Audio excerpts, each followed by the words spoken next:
रहीम अस्सलाम वालेकुम नाज़रीन, आप यूट्यूब चैनल देख रहे हैं। मैं इमरान खान हूँ। नाज़रीन, जनरल आसिम मुनीर साहब का जो स्टेटमेंट आया है सामने सुहेल बड़ाइच साहब के ज़रिए से, उसका पाकिस्तान में बहुत चर्चा है। उसमें दो तीन चीज़ें जो है बहुत ज़्यादा डिस्कस हो रही हैं। नंबर एक, वहाँ डिस्कस हो रहा है माफ़ी वाला एलिमेंट कि फ़ील्ड मार्शल चाहते हैं कि इमरान खान माफ़ी मांगे, और अगर वो माफ़ी नहीं मांगते तो वो उन्हें इबलीस कह रहे हैं कि यानी इबलीस ने अल्लाह ताला के कहने पे सजदा नहीं किया, हुक्म अदूली की थी, तो वो शैतान बन गया, और बाकी जो हैं जिन्होंने सजदा किया वो फरिश्ते बन गए। तो ये तो इसका मतलब है, फील्ड मार्शल ये बता रहे हैं सुहेल बड़ाइच को कि नवाज शरीफ और जरदारी और ये सारे, क्योंकि इन्होंने माफ़ियाँ मांगी हैं, मरीम नवाज़ वगैरह, तो ये फरिश्ते हैं। इमरान खान क्योंकि हुक्म नहीं मान रहा तो वो शैतान है। यानी ये बताने का या एग्जाम्पल कोट करने का वजह तो यही है ना, और कोई वजह समझ नहीं आ रही। और देखें, वो तो अल्लाह ताला ने हुक्म दिया था कि आदम को सजदा करो, तो खुदा न खास्ता पाकिस्तान की एस्टेब्लिशमेंट खुद को खुदा समझना शुरू हो गई है कि जो अल्लाह का हुक्म नहीं मानता वो शैतान हो जाता है। और क्योंकि जनाब ये माफ़ी नहीं मांग रहे तो ये भी इनकार कर रहे हैं। एक तो ये इंतहाई नामाकूल किस्म की एक मिसाल है, या ये वाला जो हवाला पेश किया गया इंतहाई नामाकूल है। कोई भी जी शऊर शख्स जिसको थोड़ी सी भी अक्ल हो वो ये हरकत नहीं करेगा। लेकिन सुहेल बड़ाइच साहब पे मैं हैरान हूँ, उन्होंने छाप भी दिया पकड़ के। अब आसिम मुनीर साहब के हवाले से दूसरी चीज़ जो आ रही है कि इमरान खान ने माफ़ी तो मांगनी कोई नहीं है। इमरान खान ने आसिम मुनीर साहब का ये जो पूरा कॉलम आया ना, सुहेल बड़ाइच साहब के ज़रिए से जो 5-6 मेन चीज़ें आसिम मुनीर साहब ने बताई हैं, इनका जवाब इमरान खान साहब ने गुज़िश्ता 2 महीनों में दिया है। यानी इमरान खान जो है वो इनसे तो बहुत आगे की चीज़ है। यानी ये जो पाकिस्तान की एस्टेब्लिशमेंट है, इनको अगर कोई टक्कर का आदमी मिला है तारीख़ में तो वो इमरान खान ही है, क्योंकि उसने इनके बारे में पहले से इमरान खान को आइडिया होता है कि अब ये क्या करेंगे, तो पहले से ही प्रीएम्प्टिव स्ट्राइक करते हैं इमरान खान साहब। यानी पहले से ही वो चीज़ों का बंदोबस्त करते हैं। गुज़िश्ता 2 महीनों में इमरान खान साहब ने जो कुछ कहा वो जवाब है। ये जो आसिम मुनीर साहब ने कॉलम लिखवाया सुहेल बड़ाइच साहब से, उसका जवाब इमरान खान साहब पहले दे चुके हैं। जवाब क्या दिया मैं आपके सामने रखता हूँ, लेकिन पहले आसिम मुनीर साहब ने मईशत के बारे में एक बात की है, तो चंद चीज़ें मैं आपके सामने रख देता हूँ मईशत के हवाले से। और वैसे भी देखें, जब आप एक इतनी बड़ी ताकतवर सीट के ऊपर बैठे होते हैं तो आपके चारों तरफ लोग खुशामद करने वाले होते हैं। कोई आपकी शक्ल की तारीफ़ करता है, कोई आपके जिस्म की तारीफ़ करता है, कोई आपकी जहानत की तारीफ़ करता है, कोई आपकी ताकत की तारीफ़ करता है, कोई किसी चीज़ की तारीफ़ करता है, कोई आपके इल्म की तारीफ़ करता है, कोई आपके किरदार की और शख्सियत की तारीफ़ करता है। तो आप खुद पसंदी का शिकार हो जाते हैं और आपको लगता है कि सारे मसाइल का हल आप ही के पास है। जनरल याया का एक स्टेटमेंट मैं आपको पढ़ के सुनाता हूँ, बड़ा वायरल हो गया आजकल। जनरल याया ने 1971 में एक स्टेटमेंट दिया था, पाकिस्तान टूटने से पहले, जब पाकिस्तान दो लख्त हुआ और 90,000 से ज़ायद पाकिस्तानी फ़ौजी वहाँ पे चले गए भारत की कैद में, उन्होंने हथियार फेंक दिया और वो कैदी बना लिए गए। तो उससे पहले जनरल याया का स्टेटमेंट ज़रा आप सुने। मैं एक सिपाही हूँ, सियासतदान नहीं। मैं इस ओहदे से चिमटे रहना नहीं चाहता। जिस लम्हे मुझे महसूस हुआ कि मैं अपने लोगों से कट गया हूँ, मुझे मुस्ताफ़ी हो जाना चाहिए। मुझे मशरक़ी पाकिस्तान अपनी हथेली की तरह मालूम है। वाह, जैसे मेरी मुट्ठी में कोई चीज़ है या मेरी हथेली में कोई चीज़ है, ऐसे मुझे मालूम है मशरक़ी पाकिस्तान। और उसी साल जब वो ये क्लेम कर रहे थे, कुछ अरसे के बाद मशरक़ी पाकिस्तान पाकिस्तान से अलग हो गया। ये जनरल याया खान और उनका कॉन्फिडेंस था, उन्हें भी ऐसे ही लोगों ने घेरा हुआ था। अब जनरल आसिम मुनीर ने, आपको याद होगा, 2023 में एक स्टेटमेंट दिया था कि 1 साल के अंदर पाकिस्तान की मईशत बिल्कुल ठीक हो जाएगी। तो क्या पाकिस्तान की मईशत ठीक हो गई? उनका ये भी एक दावा था ना, जैसे अब एक दावा आया कि अगले 5-10 साल में मईशत को वो ले जाएंगे बुलंदियों के ऊपर, और पता नहीं कौन कौन से मुल्कों के बराबर ले जाएंगे मईशत को, बहुत कमाल हो जाएगी।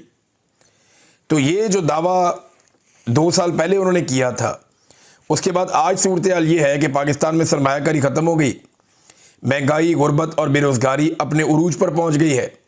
गंदम और चीनी जैसे बदतरीन बड़े बड़े स्कैंडल्स आ गए हैं। सरमायाकारी के बजाय सिर्फ दोस्त ममालिक के पैसे ज़र मुबादला के ज़खायर में आपके पड़े हुए हैं। मईशत ठप हो गई है पाकिस्तान की।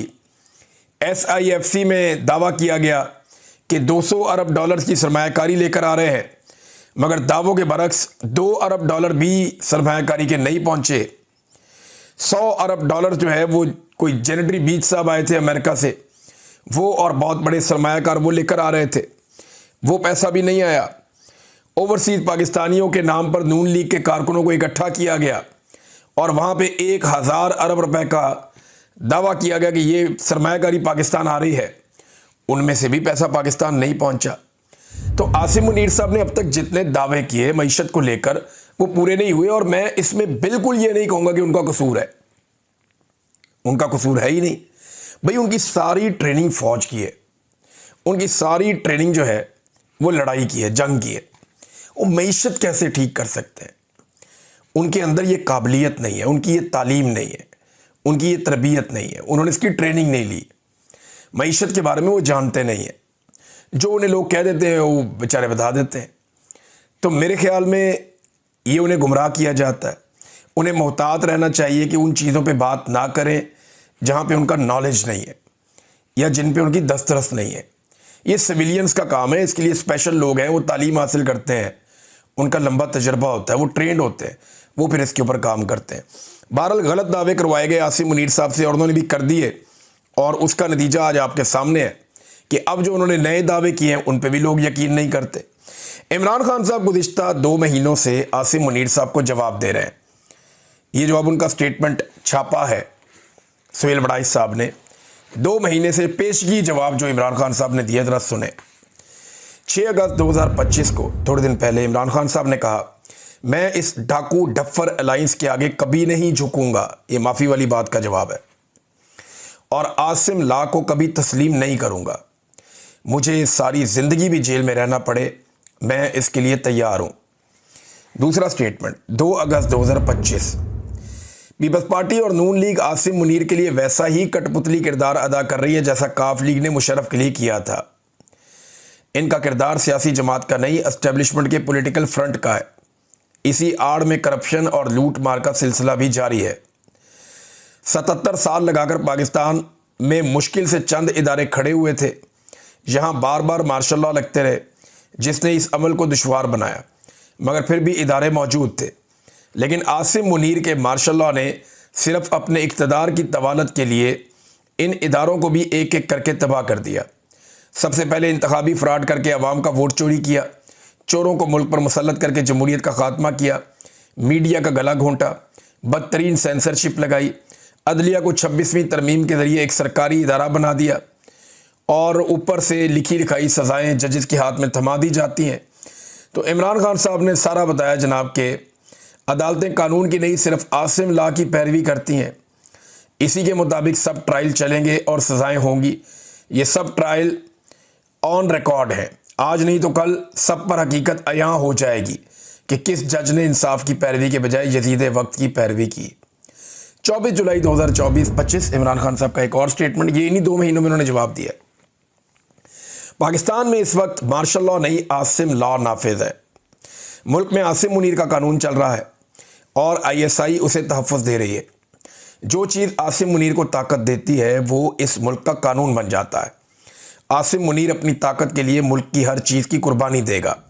ये आर्मी चीफ फ़ौज की बदनामी करवा रहा है, जैसा कि याह्या खान ने किया था।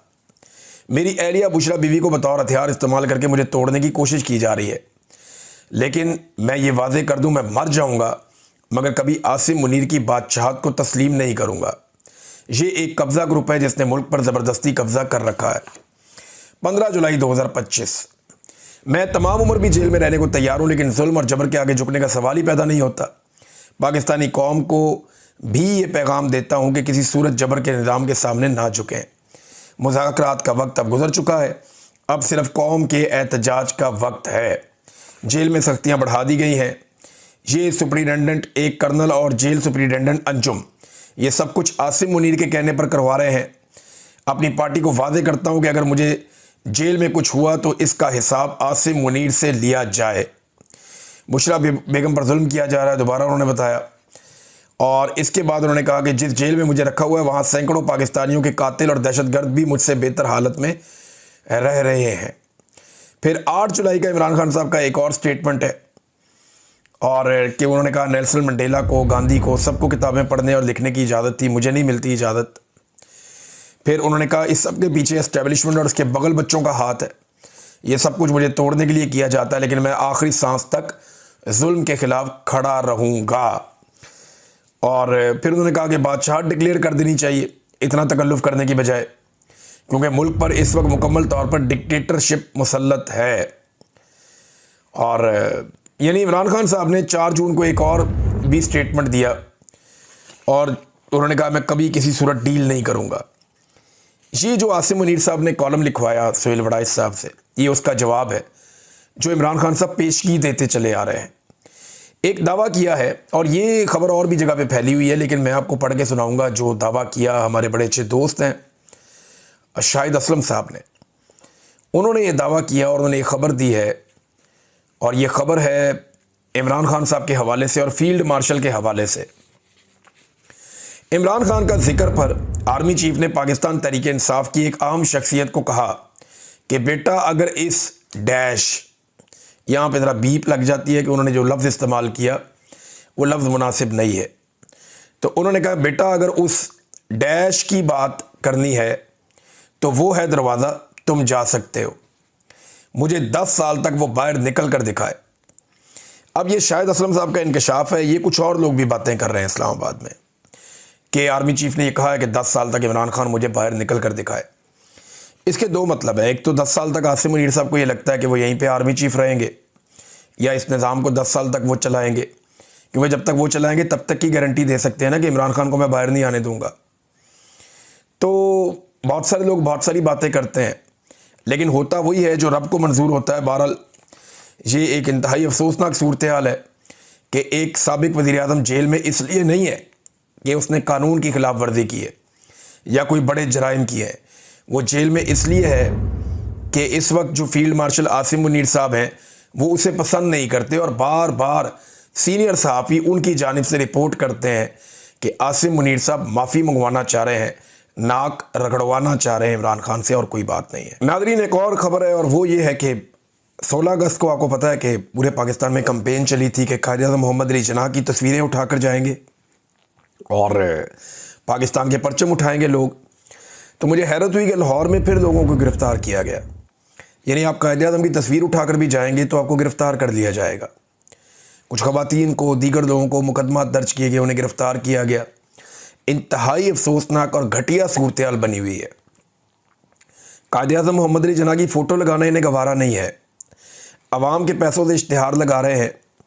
मुस्तरद शुदा शक्लें और मिलिट्री के जर्नैल, उनकी तस्वीरें लग रही हैं अखबारात में, होर्डिंग पे, बोर्ड्स पे ज़्यादातर, लेकिन कायद-ए-आज़म फ़ातिमा जिन्ना और अल्लामा इकबाल को नज़रअंदाज किया जा रहा है, उनकी तस्वीरें नहीं लग रही। हत्ता कि जो लोग उनकी तस्वीरें लेकर आते हैं बाहर, उनको भी पकड़ लिया जाता है। क्या कायद-ए-आज़म मोहम्मद अली जिन्ना से ये लोग, मौजूदा एस्टेब्लिशमेंट या हुकूमत इतनी नफरत करती है? क्या वजह है? क्या उन्हें लगता है कि कायद-ए-आज़म और कायद-ए-आज़म के नज़रियात आज उनके रास्ते की एक रुकावट है? यानी ऐसा मैंने पहले कभी किसी को करते हुए नहीं देखा जो ये हुकूमत कर रही है। यानी आप कश्मीर के लिए एहतजाज नहीं कर सकते, आप इसराइल के ख़िलाफ़ एहतजाज नहीं कर सकते, आप फ़लस्तीनियों के हक़ में नहीं निकल सकते। ऐसा पाकिस्तान में कभी नहीं होता था। हत्ता कि अब ये हो गया कि आप कायद-ए-आज़म की तस्वीरें उठाकर भी बाहर नहीं आ सकते, आपको पकड़ लिया जाएगा, गिरफ़्तार कर लिया जाएगा, आप पे केस बना दिया जाएगा। पाकिस्तान नाज़रीन सहाफ़ियों के लिए दुनिया का ख़तरनाक तरीन मुल्क बना हुआ है। दुनिया का दूसरे नंबर पे, आज से कुछ अर्सा पहले जो डाटा आया था उसके मुताबिक पूरी दुनिया में दूसरे नंबर पे जो सबसे ख़तरनाक मुल्क है सहाफ़ियों के लिए, वो पाकिस्तान है। और अब एक और सहाफ़ी हमारे हैं, उन्हें कत्ल कर दिया गया। डॉन न्यूज़ कराची के रिपोर्टर खाबर हुसैन की लाश सांगड़ में उनकी गाड़ी से बरामद हुई है, और यानी हैदराबाद रोड पर निजी होटल के बाहर उनकी गाड़ी खड़ी थी और उनकी लाश वहाँ से मिली है। पुलिस ने उनकी लाश को अस्पताल में शिफ्ट कर दिया है, और गवर्नमेंट कह रही है कि हम इसका नोटिस लेते हैं, हम देखते हैं क्या होता है। सीसीटीवी फुटेज वगैरह भी देख रहे हैं, लेकिन साफ दिखाई दे रहा है कि उनकी कनपट्टी पे भी गोली लगी है और जिस्म में भी पूरा खून से भरा हुआ है, और उनके हाथ में एक पिस्टल भी है। शायद उन्होंने अपने आप को बचाने की कोशिश भी की, या अब पता नहीं ये क्या सूरत हाल हुई है, लेकिन गोली उनके एक जो साफ दिखाई दे रही है उनके कनपट्टी में लगी है। अब कुछ कहा नहीं जा सकता कि ये क्या वाक़या है और ये किस तरह हुआ है। और यानी जो क्राइम रिपोर्टर एसोसिएशन है उन्होंने कहा जी कि इसकी फ़ौरी तौर पे तहकीकात की जाए और पता करके बताया जाए कि ये जो है एक सहाफ़ी किस तरह जाँ बहक हुआ। अब तक के लिए इतना ही नाज़रीन, अपना ख्याल रखिएगा, अपने इस चैनल का भी। अल्लाह हाफ़िज़।